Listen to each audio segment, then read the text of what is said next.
याद रखना, अंधेरा होने पर ही दिए की याद आती है। नमस्ते, मैं हूं आरजे कार्तिक। एक बड़ी छोटी सी कहानी सुनाता हूं। एक नाव के व्यापारी की, जिसकी बहुत सारी नावें चलती थी। उसने किराए पर नावें दी हुई थी, लेकिन एक खुद के घर के लिए उसने एक फैमिली के लिए जो है बोट खरीदी हुई थी। बच्चों की समर वेकेशन आने वाली थी।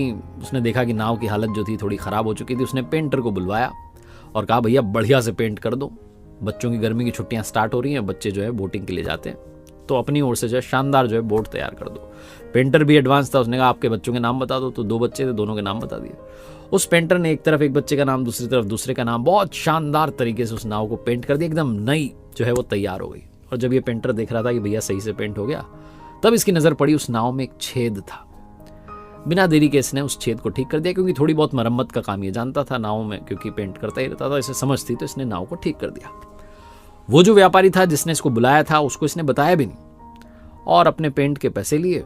मरम्मत की बात तो की ही नहीं इसने, उसके बारे में बोला भी नहीं कि छोटा सा काम करके निकल गया, अपने गांव चला गया। 3 महीने बाद इस पेंटर के पास में एक चिट्ठी आती है, डाकिया आता है, और वो जो लिफाफा था उसके अंदर एक चेक था, मोटे अमाउंट का, भारी अमाउंट था। इसने कहा, ये मुझे क्यों भेज दिया, पेंट के पैसे तो दे देते उन्होंने। अगले दिन बस पकड़ के पहुंच गया उस व्यापारी के पास। जाकर के बोला, सर मैं समझ नहीं पाया, पेंटिंग मैंने की, अपना काम किया नाव को पेंट करने का, उसके पैसे आपने उस दिन दे दिए, ये इतना बड़ा चेक मेरे नाम का क्यों आपने जो है जारी कर दिया। व्यापारी ने कहा, आओ तुम अंदर बैठो, अभी चाय बनवाता हूँ। चाय नाश्ते पर बात होने लगी तो व्यापारी ने कहा, भाई पेंट के पैसे तो मैंने उसी दिन दे दिए थे, लेकिन ये जो अमाउंट मैंने इस चेक में लिखा है, मुझे लगता है कि ये भी कम है, क्योंकि तुमने जो काम किया है वो अनमोल है। बात यह है कि मैं इतना बिजी रहता हूँ नाव के धंधे में, मेरे पास समय ही नहीं होता। वो मैंने तुम्हें बुलाया था, तुमने हमारे घर वाली जो बोट थी फैमिली के लिए, जो बोट मैंने मंगा रखी है, उसको तुमने ठीक कर दिया, पेंट कर दिया, बढ़िया कर दिया। बच्चों की समर वेकेशन शुरू हो गई और वो छुट्टियों में जब आ गए घर पर, तो उन्होंने कहा, भैया बोटिंग पर जाना है। तो एक सुबह सुबह वो निकल गए, और जब वो आधा घंटा हो चुका था, जा चुके थे, तब अचानक मुझे याद आया कि मेरे बच्चे जिस नाव में गए उसमें तो छेद हो रखा है। मैंने तुम्हें बुला करके पेंट का काम तो ठीक करा लिया, लेकिन वो मरम्मत का काम करवाना मैं भूल गया था। मैंने अपनी पत्नी को बताया।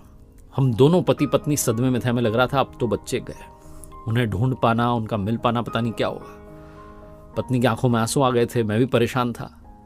1 घंटे बाद हमने देखा कि दोनों बच्चे वापस आ गए और बड़े खुश थे। ऐसा लग रहा था वेकेशंस के सारे मजे वही कर रहे हैं। मैं चौंक गया कि कैसे हुआ, जिस नाव में छेद हो रखा है वो नाव वापस कैसे आ गई। मैं गया, दौड़ा भागा और जाकर के नाव को देखा, तो जो छेद था उसकी मरम्मत हो रखी थी। तुमने उस दिन सिर्फ पेंट का ही काम नहीं किया, तुमने चुपचाप मरम्मत का काम भी कर दिया, उस नाव को ठीक कर दिया, मुझे बताया भी नहीं।